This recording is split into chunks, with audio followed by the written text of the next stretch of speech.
ज्योति निराकार स्नेहर सागर तुमर करुणा अपार।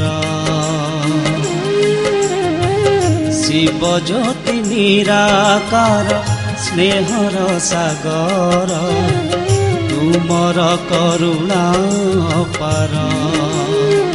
परम धामरु अवतरी होई परम धामरु अवतरी होई गरिछ निजकु साकार।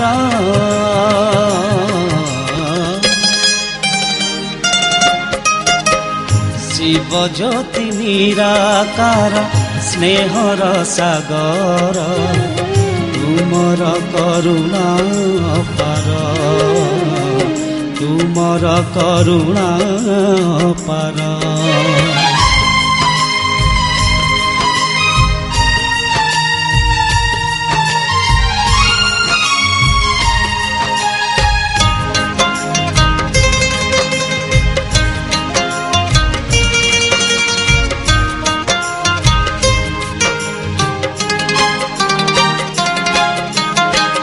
ब्रह्म देह आसी आबु पर्वते राजा जोग सिखाइला। सुनेली सुनेली रंग किरण रे मधुबन रचाइला। धन्य धन्य तुम ए दिव्य कर्तव्य धन्य धन्य तुम ए दिव्य कर्तव्य कोटि कोटि उपकार।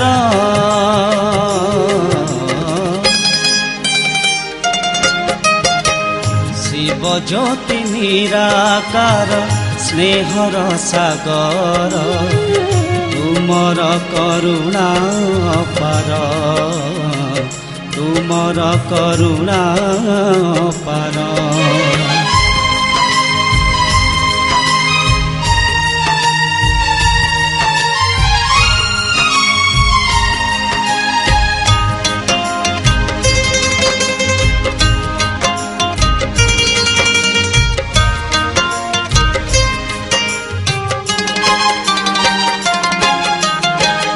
तुमि शंभुनाथ अनाथर नाथ आमे तो तुम संतान।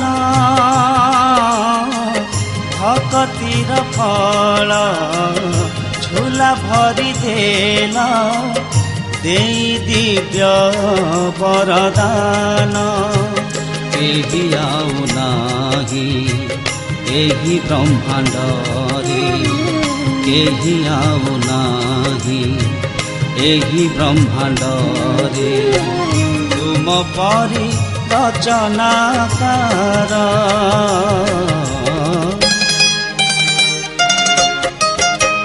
शिव ज्योति निराकार स्नेहर सागर तुमर करुणा अपार।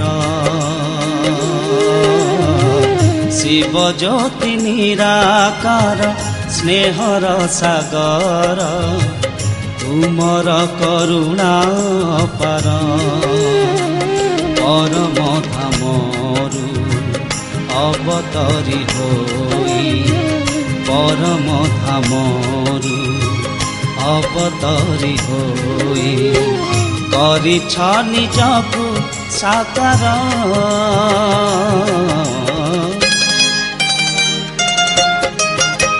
शिव ज्योति निराकार स्नेहर सागर तुम। ओम शांति। 13 तारिख अगस्ट मास 2020 मसीहा। आजिर साकार महावाक्य बाबा कहउछंती मिठे बच्चे तुमको किए पढ़ाइबाकू आसिछंती विचार कले खुशी रे रोमांचित होइजिब। सर्वोच्च बाबा तुमको पाठ पढ़ाउछंती ଏପରି ପାଠପଢ଼ାକୁ କେବେ ବି ଛାଡ଼ିବାର ନାହିଁ। ଆଜିର ପ୍ରଶ୍ନ ହେଲା, ଏବେ ତୁମର କେଉଁ ନିଶ୍ଚୟ ହୋଇଛି? ନିଶ୍ଚୟ ବୁଦ୍ଧିର ଲକ୍ଷଣ କ'ଣ? ଉତ୍ତର, ତୁମର ନିଶ୍ଚୟ ହେଉଛି ଯେ ଆମେ ବର୍ତ୍ତମାନ ଏହି ପାଠ ପଢ଼ୁଛୁ, ଯାହାଦ୍ୱାରା ଡବଲ ମୁକୁଟଧାରୀ ରାଜାମାନଙ୍କର ରାଜା ହେବୁ। ସ୍ୱୟଂ ଭଗବାନ ଆମକୁ ପାଠ ପଢ଼ାଇ ବିଶ୍ୱର ମାଲିକ କରୁଛନ୍ତି। ବର୍ତ୍ତମାନ ଆମେ ତାଙ୍କର ସନ୍ତାନ ହୋଇଛୁ। ତେଣୁ ଏହି ପାଠପଢ଼ାରେ ଲାଗିଯିବା ଉଚିତ, ଯେପରି ଛୋଟ ପିଲାମାନେ ନିଜର ମା ବାପାଙ୍କ ବ୍ୟତୀତ ଅନ୍ୟ କାହା ପାଖକୁ ବି ଯାଆନ୍ତି ନାହିଁ। ସେହିପରି ତୁମମାନଙ୍କୁ ବେହଦର ବାବା ମିଳିଯାଇଛନ୍ତି। ତେଣୁ ଆଉ କେହି ବି ତୁମକୁ ପସନ୍ଦ ନ ଆସନ୍ତୁ, ସର୍ବଦା ସେହି ଜଣଙ୍କର ହିଁ ସ୍ମୃତି ରହୁଥାଉ। ଗୀତ କୌନ ଆୟା ଆଜ ସବେରେ ସବେରେ। ଓମ୍ ଶାନ୍ତି। ମଧୁର ସନ୍ତାନମାନେ ଗୀତ ଶୁଣିଲେ। କିଏ ଆସିଛନ୍ତି ଏବଂ କିଏ ପଢ଼ାଉଛନ୍ତି, ଏହା ବୁଝିବାର କଥା। କେହି ବହୁତ ବୁଦ୍ଧିମାନ, କେହି କମ୍ ବୁଦ୍ଧିମାନ ହୋଇଥାନ୍ତି। ବହୁତ ପାଠ ପଢ଼ିଥିଲେ ତାଙ୍କୁ ବହୁତ ବୁଦ୍ଧିମାନ ବୋଲି କୁହାଯିବ। ଯେଉଁମାନେ ଶାସ୍ତ୍ର ଆଦି ପଢ଼ିଥାନ୍ତି ସେମାନଙ୍କର ବହୁତ ସମ୍ମାନ ହୋଇଥାଏ। କମ୍ ପାଠ ପଢ଼ିଥିଲେ କମ୍ ସମ୍ମାନ ମିଳିଥାଏ। ଏବେ ଗୀତର ଅକ୍ଷର ଶୁଣିଲ। କିଏ ପଢ଼ାଇବାକୁ ଆସିଛନ୍ତି? ଶିକ୍ଷକ ଆସୁଛନ୍ତି ନା? ସ୍କୁଲରେ ଛାତ୍ର ଜାଣିଛନ୍ତି ଯେ ଶିକ୍ଷକ ପଢ଼ାଇବାକୁ ଆସିଛନ୍ତି। ଏଠାକୁ କିଏ ପଢ଼ାଇବାକୁ ଆସିଛନ୍ତି? ଏକଦମ ରୋମାଞ୍ଚନ ହୋଇଯିବା ଉଚିତ। ସର୍ବୋଚ୍ଚ ବାବା ପୁନର୍ବାର ପଢ଼ାଇବାକୁ ଆସିଛନ୍ତି। ଏହା ବିଚାର କରିବାର କଥା ଅଟେ ନା? ଭାଗ୍ୟର ମଧ୍ୟ କଥା ଅଟେ। କିଏ ପଢ଼ାଉଛନ୍ତି? ଭଗବାନ। ସେ ଆସି ପଢ଼ାଉଛନ୍ତି। ବିବେକ କହୁଛି, ଭଲେ କେହି କେତେ ପାଠ ପଢ଼ନ୍ତୁ, ତୁରନ୍ତ ସେ ଲୌକିକ ପାଠପଢ଼ା ଛାଡ଼ି ଭଗବାନଙ୍କ ପାଖରେ ଆସି ଅଲୌକିକ ପାଠ ପଢ଼ନ୍ତୁ। ଗୋଟିଏ ସେକେଣ୍ଡରେ ସବୁ କିଛି ଛାଡ଼ି ବାବାଙ୍କ ପାଖକୁ ପଢ଼ିବାକୁ ଆସ। ବାବା ବୁଝାଉଛନ୍ତି, ଏବେ ତୁମେ ପୁରୁଷୋତ୍ତମ ସଙ୍ଗମ ଯୋଗୀ ହୋଇଛ। ଲକ୍ଷ୍ମୀ ନାରାୟଣ ହେଉଛନ୍ତି ସର୍ବୋତ୍ତମ ପୁରୁଷ। ଦୁନିଆରେ କାହାକୁ ହେଲେ ଜଣାନାହିଁ ଯେ କେଉଁ ପାଠ ଦ୍ୱାରା ଏମାନେ ଏହି ପଦ ପାଇଛନ୍ତି। ତୁମେ ପଢ଼ୁଛ ଏହି ପଦ ପାଇବା ପାଇଁ। କିଏ ପଢ଼ାଉଛନ୍ତି? ଭଗବାନ। ତେଣୁ ଆଉ ସବୁ ପାଠପଢ଼ା ଛାଡ଼ି ଏହି ପଢ଼ାରେ ଲାଗିଯିବା ଉଚିତ। କାହିଁକି ନା ବାବା କଳ୍ପ ଶେଷରେ ଆସୁଛନ୍ତି। ବାବା କହୁଛନ୍ତି, ମୁଁ ପ୍ରତ୍ୟେକ 5000 ବର୍ଷରେ ଥରେ ସମ୍ମୁଖକୁ ପଢ଼ାଇବାକୁ ଆସୁଛି। ଆଶ୍ଚର୍ଯ୍ୟ ଅଟେ ନା? କହୁଛନ୍ତି ମଧ୍ୟ ଭଗବାନ ଆମକୁ ପଢ଼ାଉଛନ୍ତି ଏହି ପଦ ପ୍ରାପ୍ତ କରାଇବା ପାଇଁ, ତଥାପି ପଢ଼ୁନାହାନ୍ତି। ତେଣୁ ବାବା କହିବେ, ଇଏ ଚାଲାକ, ଚତୁର ନୁହେଁ। ବାବାଙ୍କ ପାଠପଢ଼ା ପ୍ରତି ପୁରା ଧ୍ୟାନ ଦେଉନାହାନ୍ତି। ବାବାଙ୍କୁ ଭୁଲି ଯାଉଛନ୍ତି। ତୁମେ କହୁଛ ଯେ ବାବା, ଆମେ ଆପଣଙ୍କୁ ଭୁଲି ଯାଉଛୁ। ଶିକ୍ଷକଙ୍କୁ ମଧ୍ୟ ଭୁଲି ଯାଉଛନ୍ତି। ଏହା ହେଉଛି ମାୟାର ତୋଫାନ। କିନ୍ତୁ ପାଠ ପଢ଼ିବା ଉଚିତ ନା? ବିବେକ କହୁଛି, ଭଗବାନ ପଢ଼ାଉଥିବାରୁ ସେହି ପାଠପଢ଼ାରେ ଏକଦମ ଲାଗିଯିବା ଉଚିତ। ଛୋଟ ପିଲାମାନଙ୍କୁ ମଧ୍ୟ ପାଠ ପଢ଼ିବାକୁ ହୋଇଥାଏ। ଆତ୍ମା ତ ସମସ୍ତଙ୍କ ମଧ୍ୟରେ ରହିଛି, ବାକି ଶରୀର ଛୋଟ ବଡ଼ ହେଉଛି। ଆତ୍ମା କହୁଛି, ବାବା, ମୁଁ ତୁମର ଛୋଟ ପିଲା ହୋଇଛି। ବାବା କହିବେ, ଯଦି ମୋର ହୋଇଛ ଏବେ ପାଠ ପଢ଼। କ୍ଷୀର ଖାଉଥିବା ଛୋଟ ଛୁଆ ନୁହେଁ ତ? ପ୍ରଥମେ ହେଉଛି ପାଠପଢ଼ା। ଏଥିରେ ବହୁତ ଧ୍ୟାନ ଦେବା ଉଚିତ। ଛାତ୍ରମାନେ ପୁଣି ସୁପ୍ରିମ ଶିକ୍ଷକଙ୍କ ପାଖକୁ ଆସୁଛନ୍ତି। ନିର୍ଦ୍ଦିଷ୍ଟ ବିଷୟ ପାଇଁ ଶିକ୍ଷକ ମଧ୍ୟ ନିର୍ଦ୍ଦିଷ୍ଟ ରହିଛନ୍ତି। ତଥାପି ସୁପ୍ରିମ ଶିକ୍ଷକ ରହିଛନ୍ତି ନା? 7 ଦିନ ଭଟ୍ଟିର ମଧ୍ୟ ଗାୟନ ରହିଛି। ବାବା କହୁଛନ୍ତି, ପବିତ୍ର ରୁହ ଏବଂ ମୋତେ ମନେ ପକାଅ। ଦୈବୀ ଗୁଣ ଧାରଣ କଲେ ତୁମେ ଲକ୍ଷ୍ମୀନାରାୟଣ ହୋଇଯିବ। ବେହଦର ବାବାଙ୍କୁ ମନେ ପକାଇବାକୁ ହେବ। ଛୋଟ ପିଲାଙ୍କୁ ମାତା ପିତାଙ୍କ ବ୍ୟତୀତ ଅନ୍ୟ କେହି ଧରିଲେ ପାଖକୁ ଯାଇନଥାନ୍ତି। ତୁମେ ମଧ୍ୟ ବେହଦ ବାବାଙ୍କର ହୋଇଥିବାରୁ ତୁମକୁ ଆଉ କେହି ପସନ୍ଦ ମଧ୍ୟ ଆସିବେ ନାହିଁ। ସିଏ ଯେ କେହି ବି ହୁଅନ୍ତୁ। ତୁମେ ଜାଣିଛ ଆମେ ସର୍ବୋଚ୍ଚ ବାବାଙ୍କର ହୋଇଛୁ। ସେ ଆମକୁ ଡବଲ ମୁକୁଟଧାରୀ ରାଜାମାନଙ୍କର ରାଜା କରାଉଛନ୍ତି। ଲାଇଟର ମୁକୁଟ ମନମନା ଭବର ପ୍ରାପ୍ତି ଏବଂ ରତ୍ନ ଜଡ଼ିତ ମୁକୁଟ ମଧ୍ୟାଜି ଭବ। ନିଶ୍ଚୟ ହୋଇଯାଉଛି ଆମେ ଏହି ଶିକ୍ଷା ଦ୍ୱାରା ବିଶ୍ୱର ମାଲିକ ହେଉଛୁ। 5000 ବର୍ଷ ପରେ ଇତିହାସର ପୁନରାବୃତ୍ତି ହେଉଛି ନା? ତୁମକୁ ରାଜତ୍ୱ ମିଳୁଛି। ବାକି ସବୁ ଆତ୍ମାମାନେ ଶାନ୍ତିଧାମ ନିଜ ଘରକୁ ଚାଲିଯିବେ।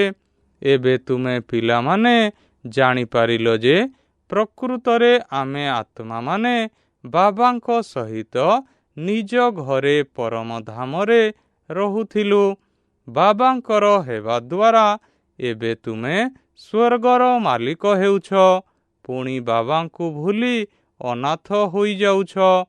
ବର୍ତ୍ତମାନ ଭାରତ ଅନାଥ ଅଟେ। ଅନାଥ ସେହିମାନଙ୍କୁ କୁହାଯାଏ ଯାହାଙ୍କର ମାତା ପିତା ନଥାନ୍ତି, ଇତସ୍ତତଃ ଘୂରି ବୁଲୁଥାନ୍ତି। ତୁମକୁ ଏବେ ବାବା ମିଳିଛନ୍ତି। ତୁମେ ସାରା ସୃଷ୍ଟିଚକ୍ରକୁ ଜାଣିଥିବାରୁ ଖୁସିରେ ଗଦଗଦ ହେବା ଦରକାର।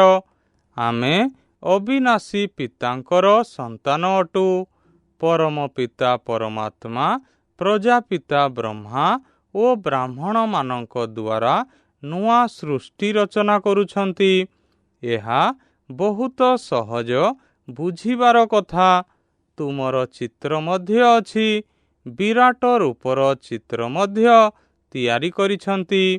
84 ଜନ୍ମର କାହାଣୀ ଦର୍ଶାଇଛନ୍ତି। ଆମେ ହିଁ ସେହି ଦେବତା ପୁଣି କ୍ଷତ୍ରିୟ ବୈଶ୍ୟ ଶୂଦ୍ର ହେଉଛୁ। ଏକଥା କୌଣସି ମନୁଷ୍ୟ ଜାଣିନାହାନ୍ତି। କାହିଁକି ନା ବ୍ରାହ୍ମଣ ଏବଂ ବ୍ରାହ୍ମଣମାନଙ୍କୁ ପଢ଼ାଉଥିବା ବାବା ଉଭୟଙ୍କର ନାମକୁ ଭୁଲି ଯାଇଛନ୍ତି। ଇଂରାଜୀରେ ମଧ୍ୟ ତୁମେ ଭଲ ଭାବରେ ବୁଝାଇପାରିବ। ଯେଉଁମାନେ ଇଂରାଜୀ ଜାଣିଛନ୍ତି ପୁଣି ଅନୁବାଦ କରି ବୁଝାଇବା ଦରକାର। ପିତା ଜ୍ଞାନର ସାଗର ଅଟନ୍ତି। ତାଙ୍କ ପାଖରେ ଏହି ଜ୍ଞାନ ଅଛି ଯେ ସୃଷ୍ଟିର ଚକ୍ର କିପରି ଘୁରୁଛି। ଏହା ହେଉଛି ପାଠପଢ଼ା। ଯୋଗକୁ ମଧ୍ୟ ବାବାଙ୍କ ସ୍ମୃତି କୁହାଯାଉଛି, ଯାହାକୁ ଇଂରାଜୀରେ କମ୍ୟୁନିୟନ ଅର୍ଥାତ୍ ସଂଯୋଗ କୁହାଯାଉଛି। ବାପ ଗୁରୁ ଶିକ୍ଷକଙ୍କ ସହିତ କମ୍ୟୁନିୟନ। ଏହା ହେଉଛି ଈଶ୍ୱର ପିତାଙ୍କ ସହ କମ୍ୟୁନିୟନ। ସ୍ୱୟଂ ବାବା କହୁଛନ୍ତି, ମୋତେ ମନେ ପକାଅ, ଆଉ କୌଣସି ଦେହଧାରୀଙ୍କୁ ମନେ ପକାଅ ନାହିଁ। ମନୁଷ୍ୟ ଗୁରୁ କରୁଛନ୍ତି, ଶାସ୍ତ୍ର ଆଦି ପଢ଼ୁଛନ୍ତି, କିନ୍ତୁ ଲକ୍ଷ୍ୟ ଉଦ୍ଦେଶ୍ୟ କିଛି ହେଲେ ନାହିଁ। ଏହାଦ୍ୱାରା କାହାର ସଦ୍ଗତି ତ ହେଉନାହିଁ। ବାବା କହୁଛନ୍ତି, ମୁଁ ଆସିଛି ସମସ୍ତଙ୍କୁ ଘରକୁ ଫେରାଇ ନେବା ପାଇଁ। ଏବେ ତୁମକୁ ବାବାଙ୍କ ସହିତ ବୁଦ୍ଧିର ଯୋଗ ରଖିବାକୁ ହେବ। ତେବେ ତୁମେ ସେଠାରେ ଯାଇ ପହଞ୍ଚି ପାରିବ। ବାବାଙ୍କୁ ଯଥାର୍ଥ ଭାବେ ମନେ ପକାଇଲେ ବିଶ୍ୱର ମାଲିକ ହେବ। ଏହି ଲକ୍ଷ୍ମୀନାରାୟଣ ସ୍ୱର୍ଗର ମାଲିକ ଥିଲେ ନା? ଏକଥା କିଏ ବୁଝାଉଛନ୍ତି? ବାବାଙ୍କୁ ନଲେଜଫୁଲ୍ ବୋଲି କୁହାଯାଉଛି। ମନୁଷ୍ୟ ପୁଣି ଭଗବାନଙ୍କୁ ଅନ୍ତର୍ଯ୍ୟାମୀ କହିଦେଉଛନ୍ତି। ବାସ୍ତବରେ ଅନ୍ତର୍ଯ୍ୟାମୀ ଅକ୍ଷର ଯଥାର୍ଥ ହେଉନାହିଁ। ଶରୀର ଭିତରେ ଆତ୍ମା ରହୁଛି। ଆତ୍ମା ଯେଉଁ କାମ କରୁଛି ତାକୁ ସମସ୍ତେ ଜାଣିଛନ୍ତି। ସବୁ ମନୁଷ୍ୟ ନିଜେ ନିଜର ଅନ୍ତର୍ଯ୍ୟାମୀ ଅଟନ୍ତି। ଆତ୍ମା ହିଁ ଶିଖିଥାଏ। ବାବା ତୁମକୁ ଆତ୍ମ ଅଭିମାନୀ କରାଉଛନ୍ତି। ତୁମେ ଆତ୍ମା ହେଉଛ ମୂଳ ବତନର ବାସିନ୍ଦା। ତୁମେ ଆତ୍ମା କେତେ ଛୋଟ ବିନ୍ଦୁ। ଅନେକ ଥର ତୁମେ ଅଭିନୟ କରିବାକୁ ଆସିଛ।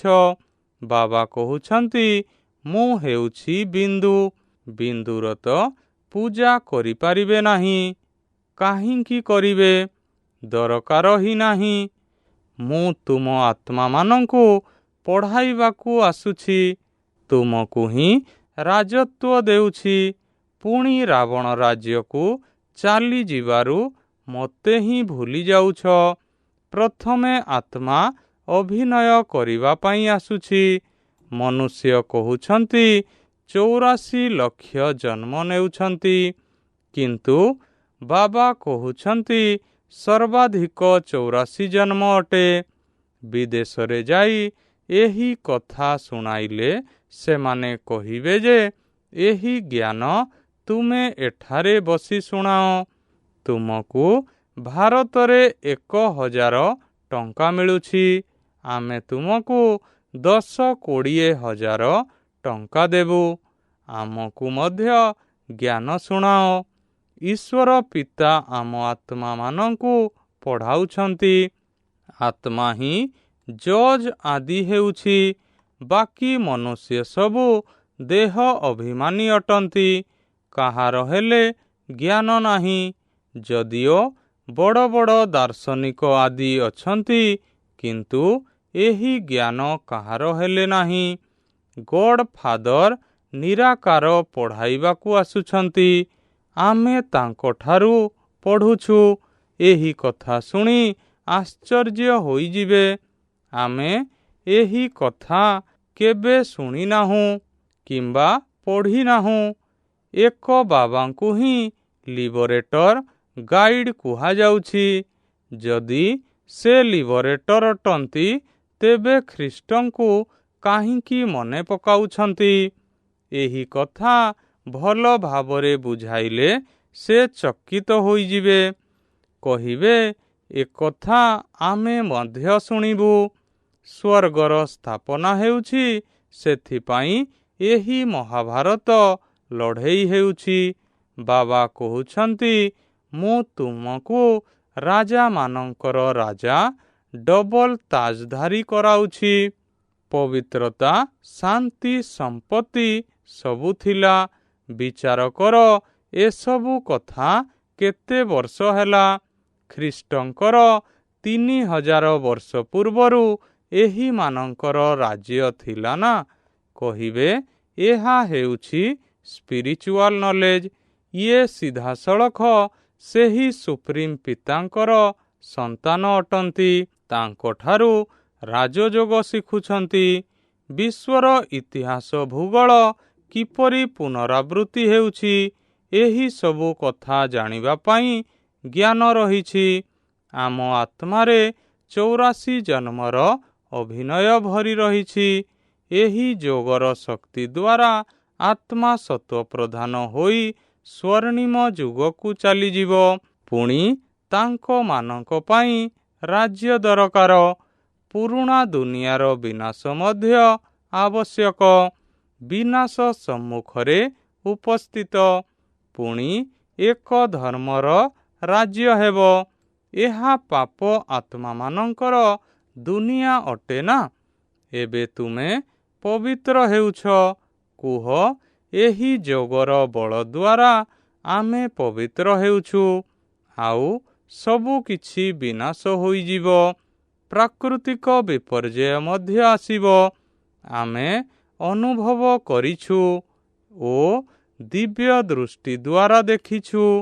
ଏସବୁ ଖଲାସ ହୋଇଯିବ। ବାବା ଆସିଛନ୍ତି ଦୈବୀ ଦୁନିଆ ସ୍ଥାପନ କରିବା ପାଇଁ। ଶୁଣିଲେ କହିବେ, ଓହୋ, ଏମାନେ ଈଶ୍ୱରୀୟ ପିତାଙ୍କର ସନ୍ତାନ ଅଟନ୍ତି। ତୁମେ ଜାଣିଛ ଏହି ଲଢ଼େଇ ନିଶ୍ଚିତ ଲାଗିବ। ପ୍ରାକୃତିକ ବିପର୍ଯ୍ୟୟ ହେବ। କ'ଣ ଅବସ୍ଥା ହେବ?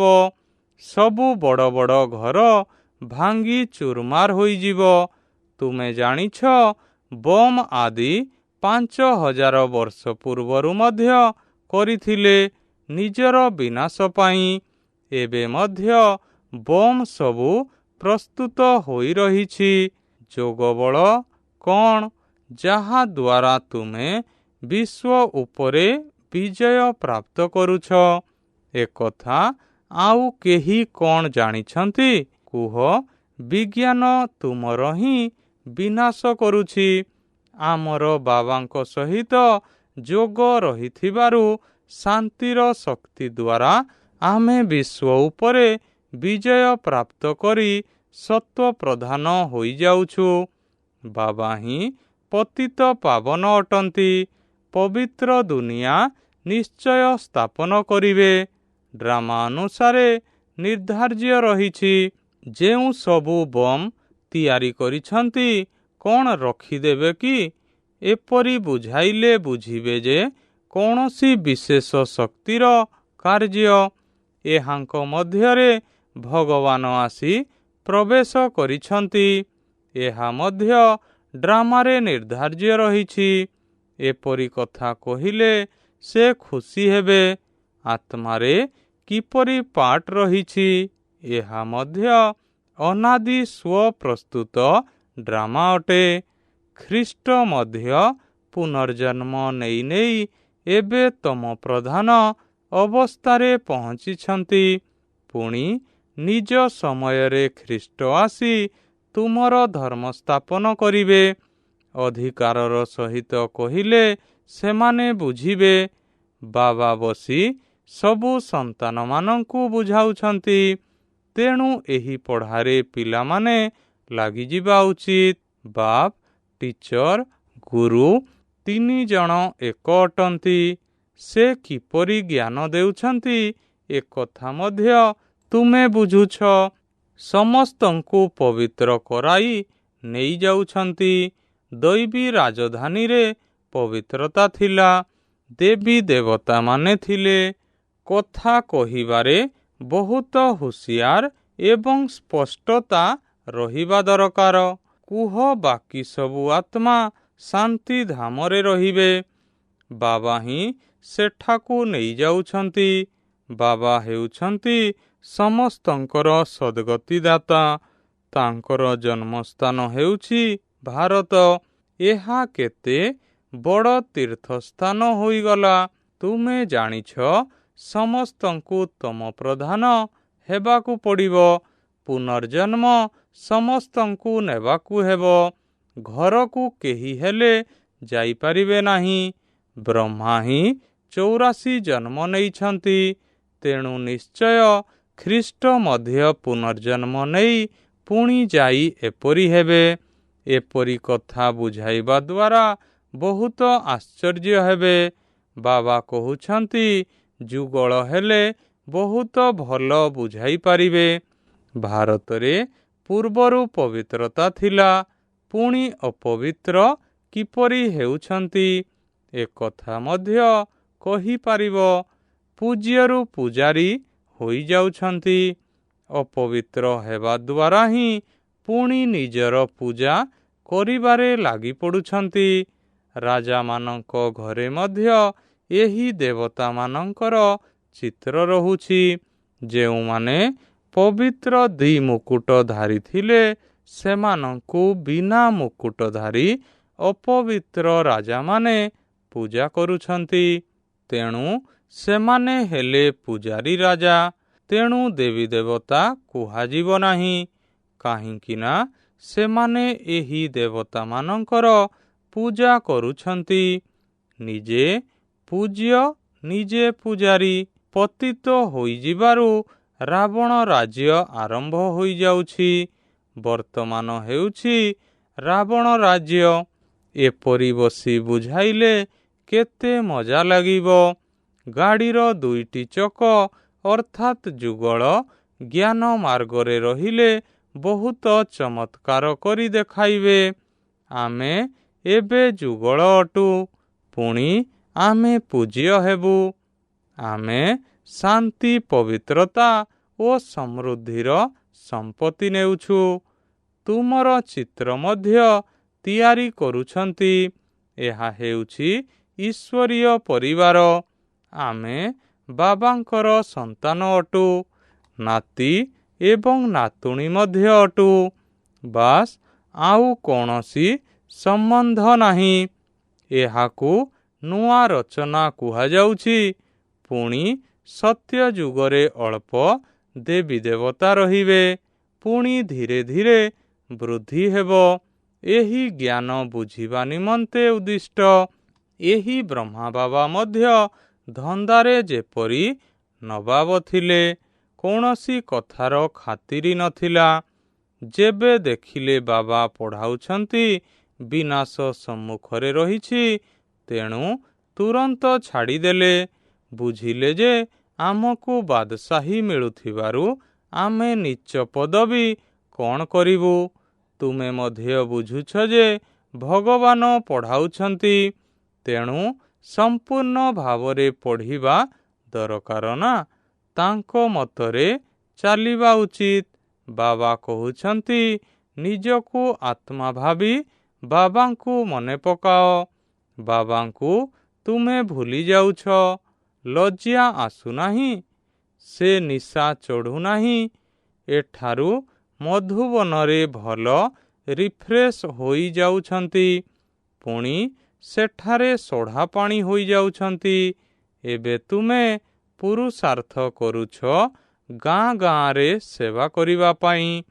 ବାବା କହୁଛନ୍ତି, ପ୍ରଥମେ ଏକଥା କୁହ ଯେ ଆତ୍ମାମାନଙ୍କର ପିତା କିଏ? ଭଗବାନ ନିରାକାର ଅଟନ୍ତି। ସେ ହିଁ ଏହି ପତିତ ଦୁନିଆକୁ ପବିତ୍ର କରାଇବେ। ଆଚ୍ଛା, ମିଠା ମିଠା ଶିଖିଲ ଦେ ସନ୍ତାନମାନଙ୍କ ପ୍ରତି ମାତା ପିତା ବାପ ଦାଦାଙ୍କର ମଧୁର ସ୍ନେହଭରା ସ୍ମୃତି ଏବଂ ସୁପ୍ରଭାତ। ଆତ୍ମିକ ପିତାଙ୍କର ଆତ୍ମିକ ସନ୍ତାନମାନଙ୍କୁ ନମସ୍ତେ। ଧାରଣା ପାଇଁ ମୁଖ୍ୟ ସାର। ପ୍ରଥମ ପଏଣ୍ଟ, ସ୍ୱୟଂ ଭଗବାନ ସୁପ୍ରିମ ଶିକ୍ଷକ ହୋଇ ଆମକୁ ପାଠ ପଢ଼ାଉଛନ୍ତି। ସେଥିପାଇଁ ଭଲ ଭାବରେ ପଢ଼ିବାକୁ ହେବ, ତାଙ୍କ ମତରେ ଚାଲିବାକୁ ହେବ। 2 ନମ୍ବର ପଏଣ୍ଟ, ବାବାଙ୍କ ସହିତ ଏପରି ଯୋଗ ରଖିବା ଦରକାର ଯାହା ଦ୍ୱାରା ଶାନ୍ତିର ଶକ୍ତି ଜମା ହେଉଥିବ। ଶାନ୍ତିର ଶକ୍ତି ଦ୍ୱାରା ହିଁ ବିଶ୍ୱ ଉପରେ ବିଜୟ ପ୍ରାପ୍ତ କରିବାକୁ ହେବ ଏବଂ ପତିତରୁ ପବିତ୍ର ହେବାକୁ ପଡ଼ିବ। ଆଜିର ବରଦାନ, ଏକମତ ଏବଂ ଏକରସ ଅବସ୍ଥା ଦ୍ୱାରା ଧରଣୀକୁ ଫଳଦାୟକ କରୁଥିବା ସାହସୀ ଆତ୍ମା ହୁଅ। ବିସ୍ତାର, ଯେତେବେଳେ ତୁମେ ପିଲାମାନେ ସାହସର ସହିତ ସଂଗଠନ ଭିତରେ ଏକମତ ଏବଂ ଏକରସ ଅବସ୍ଥାରେ ରହୁଛ ବା ଗୋଟିଏ କାର୍ଯ୍ୟରେ ଲାଗି ପଡ଼ୁଛ, ସେତେବେଳେ ନିଜେ ମଧ୍ୟ ପ୍ରଫୁଲ୍ଲିତ ରହୁଛ ଏବଂ ଧରଣୀକୁ ମଧ୍ୟ ଫଳଦାୟକ କରୁଛ, ଅର୍ଥାତ୍ ସଫଳତା ପ୍ରାପ୍ତ କରିବାର ଅନୁକୂଳ ବାତାବରଣ ସୃଷ୍ଟି କରୁଛ। ଯେପରି ଆଜିକାଲି ବିଜ୍ଞାନର ବଳ ଦ୍ୱାରା ମଞ୍ଜି ପୋତିବାର ଖୁବ୍ କମ୍ ସମୟ ମଧ୍ୟରେ ଫଳ ପ୍ରାପ୍ତି କରିପାରୁଛନ୍ତି, ସେହିପରି ତୁମେମାନେ ମଧ୍ୟ ଶାନ୍ତିର ଶକ୍ତି ଆଧାରରେ ବା ଯୋଗବଳ ଆଧାରରେ ସହଜରେ ଏବଂ ତୀବ୍ର ଗତିରେ ପ୍ରତ୍ୟକ୍ଷତା ଦେଖିପାରିବ। ଯେତେବେଳେ ନିଜେ ନିର୍ବିଘ୍ନ ରହିବ, ଏକମାତ୍ର ବାବାଙ୍କର ଲଗନରେ ମଗନ ରହିବ, ଏକମତ ଏବଂ ଏକରସ ଅବସ୍ଥାରେ ରହିବ, ତେବେ ଅନ୍ୟ ଆତ୍ମାମାନେ ମଧ୍ୟ ଆପେ ଆପେ ସହଯୋଗୀ ହୋଇଯିବେ ଏବଂ ଧରଣୀ ଫଳଦାୟକ ହୋଇଯିବ। ଆଜିର ସ୍ଲୋଗାନ, ଯେଉଁମାନେ ଅଭିମାନକୁ ନିଜର ଆତ୍ମସମ୍ମାନ ମନେ କରନ୍ତି, ସେମାନେ କେବେ ହେଲେ ନମ୍ରଚିତ ସ୍ଥିତିରେ ରହିପାରିବେ ନାହିଁ। ଆଚ୍ଛା, ଓମ୍ ଶାନ୍ତି। ମହାବାକ୍ୟର ମୁଖ୍ୟବିନ୍ଦୁ।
Oh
ओ